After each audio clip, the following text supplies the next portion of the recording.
ಕುಂದ ಅಧ್ಯಯನ ಕೇಂದ್ರ ಉಪ್ಪುಂದ, ನಮ್ಮ ಕುಂದಾಪುರ ಕನ್ನಡ ಬಳಗ ಗಲ್ಫ್ ಮತ್ತು ಕುಂದಾಪುರ.com ನ್ಯೂಸ್ ಪೋರ್ಟಲ್ ಸಂಯುಕ್ತ ಆಶ್ರಯದಲ್ಲಿ ಬೈಂದೂರು ತಾಲೂಕಿನ ಉಪ್ಪುಂದ ಶಂಕರ ಕಲಾಮಂದಿರದಲ್ಲಿ ವಿಶ್ವ ಕುಂದಾಪುರ ಕನ್ನಡ ದಿನಾಚರಣೆ ಸಂಭ್ರಮ ಸಡಗರಗಳಿಂದ ಸಂಪನ್ನಗೊಂಡಿತ್ತು. ಇಲ್ಲಿ ಅನಾವರಣಗೊಂಡ ಕುಂದಗನ್ನಡ ಜನಪದ ಸಂಸ್ಕೃತಿ ಪರಂಪರೆಗಳ ದೃಶ್ಯ ಚಿತ್ರಣವನ್ನು ಕಣ್ತುಂಬಿಸಿಕೊಳ್ಳೋಣ. ಕಾರ್ಯಕ್ರಮದ ಪೂರ್ವದಲ್ಲಿ ಪಡ್ಸಾಲೆ ಪ್ರದರ್ಶನ ಎಂಬ ಹೆಸರಿನ ಕುಂದನಾಡಿನ ಪ್ರಾಚೀನ ವಸ್ತುಗಳ ಪ್ರದರ್ಶನವನ್ನು ಏರ್ಪಡಿಸಲಾಗಿತ್ತು. ಇದರಲ್ಲಿ ಹಳೆಯ ಕಾಲದ ವೈವಿಧ್ಯಮಯ ವಸ್ತು ಪರಿಕರಗಳು ನೋಡುಗರಿಗೆ ಸೋಜಿಗವನ್ನುಂಟು ಮಾಡಿತ್ತು.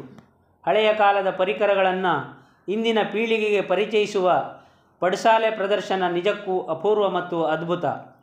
ಹಳೆ ಕಾಲದ ಮರದ ಲಾಂದ್ರ, ಪೀಕುದಾನಿ, ಗ್ರಾಮ್ಫೋನ್, ಸೀಮೆಎಣ್ಣೆ ಗ್ಯಾಸ್ ಲೈಟ್, ಬಾಕು, ಬರ್ಜಿ, ಸೇರು, ಪಾವು, ಕೊಳಗ, ಮಣ್ಣಿನ ದೊಡ್ಡ ದೊಡ್ಡ ಮಡಿಕೆಗಳು, ರೇಡಿಯೋ, ಗಡಿಯಾರ, ಕಾಲುದೀಪ, ವಿವಿಧ ಬಗೆಯ ಪೂಜಾ ಸಾಮಗ್ರಿಗಳು, ಬೈನಾಕ್ಯುಲರ್, ಕ್ಯಾಮರಾ, ಹಳೆಯ ಟಿವಿ, ರಾಗಿ ಬೀಸುವ ಕಲ್ಲು, ಅಕ್ಕಿಮುಡಿ, ಕಡೆಗೋಲು, ಕಿಸುಳಿ, ಗುಡಾಣ, ಮೊಸರು ಕಡೆಗೋಲು, ಎತ್ತಿನ ಬಂಡಿಗಳು, ಚೆನ್ನೆಮಣೆ, ಮರದ ಕೃಷಿ ಉಪಕರಣಗಳು, ಹೆಡಿಗೆ, ಬುಟ್ಟಿ, ಹಾಳೆ, ಕಂಬಳಿ, ಹೆರೆಮಣೆ, ಮೆಟಗತ್ತಿ, ಹಳೆಯ ಕಾಲದ ನೋಟುಗಳು ಮತ್ತು ನಾಣ್ಯಗಳು ಇತ್ಯಾದಿ ಇತ್ಯಾದಿ ಒಂದೇ ಎರಡೇ ಸುಮಾರು 2000ಕ್ಕೂ ಹೆಚ್ಚು ಹಳೆ ಕಾಲದ ಪರಿಕರಗಳು ವೈಶಿಷ್ಟ್ಯಪೂರ್ಣವಾಗಿ ಇಲ್ಲಿ ಪ್ರದರ್ಶನಗೊಂಡವು.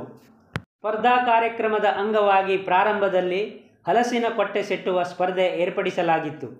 ಹಲಸಿನ ಕೊಟ್ಟೆ ನಮ್ಮ ಗ್ರಾಮೀಣ ಸಂಸ್ಕೃತಿಯ ಆಹಾರ ಪದ್ಧತಿಯಾಗಿದ್ದು, ಕೃಷ್ಣಾಷ್ಟಮಿ ಮತ್ತು ಚೌತಿ ಹಬ್ಬದ ಸಂದರ್ಭದಲ್ಲಿ ಪಾರಂಪರಿಕ ಖಾದ್ಯವಾಗಿ ಬಳಸಲ್ಪಡುತ್ತದೆ. ಸುಮಾರು 20ಕ್ಕೂ ಹೆಚ್ಚು ಮಹಿಳೆಯರು ಈ ಸ್ಪರ್ಧೆಯಲ್ಲಿ ಉತ್ಸಾಹದಿಂದ ಭಾಗವಹಿಸಿದ್ದರು. 15 ನಿಮಿಷಗಳ ನಿಗದಿತ ಸಮಯದಲ್ಲಿ 21 ಕೊಟ್ಟೆ ಕಟ್ಟಿದ ಮಹಿಳೆ ಪ್ರಥಮ ಸ್ಥಾನಿಯಾದಳು.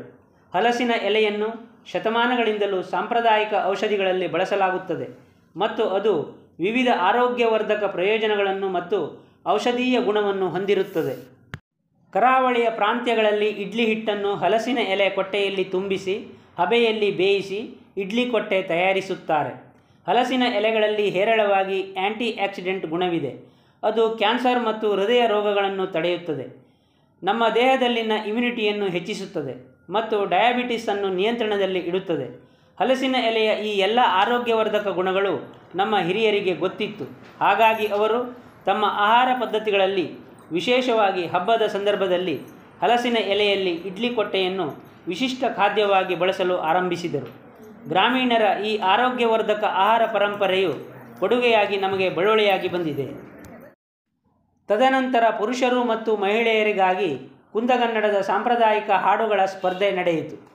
ಕುಂದನಾಡಿನ ಗ್ರಾಮೀಣ ಜನಪದ ಪರಂಪರೆ ಸಮೃದ್ಧವಾಗಿದ್ದು, ನಮ್ಮ ಜನಪದರು ತಮ್ಮ ನೋವು ನಲಿವುಗಳನ್ನು, ಹಬ್ಬ ಹರಿದಿನಗಳ ಸಾಂದರ್ಭಿಕ ಕ್ಷಣಗಳ ವಿವರಣೆಯನ್ನು, ವಿವಿಧ ಸಂದರ್ಭದ ಅಪೂರ್ವ ಕ್ಷಣಗಳನ್ನು, ನಂಬಿಕೆ, ಸಾಂಪ್ರದಾಯಿಕ ಆಚರಣೆಗಳನ್ನು ಹಾಡುಗಳ ರೂಪದಲ್ಲಿ ಕಟ್ಟಿಕೊಟ್ಟರು. ಅದು ಬಾಯಿಯಿಂದ ಬಾಯಿಗೆ ಮೌಖಿಕ ರೂಪದಲ್ಲಿ ಅವಿಚ್ಛಿನ್ನ ಪರಂಪರೆಯಾಗಿ ಮೂಡಿಬಂತು.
ಕುಂದಾಪುರ ಕನ್ನಡ ಉತ್ತರದ ಶಿರೂರಿನಿಂದ ಹಿಡಿದು ದಕ್ಷಿಣದ ಬ್ರಹ್ಮಾವರ ತನಕವೂ ಹಬ್ಬಿಕೊಂಡಿದೆ.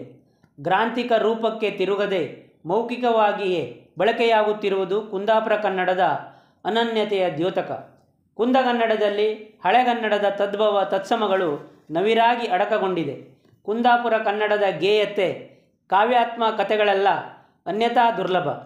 ನೆಲದ ಕಂಪನ್ನೆಲ್ಲ ತನ್ನ ಒಡಲಾಳದಲ್ಲಿ ಗರ್ಭೀಕರಿಸಿಕೊಂಡ ಕುಂದಾಪುರ ಕನ್ನಡ ಭಾಷೆ ಅಲ್ಲ, ಬದುಕು.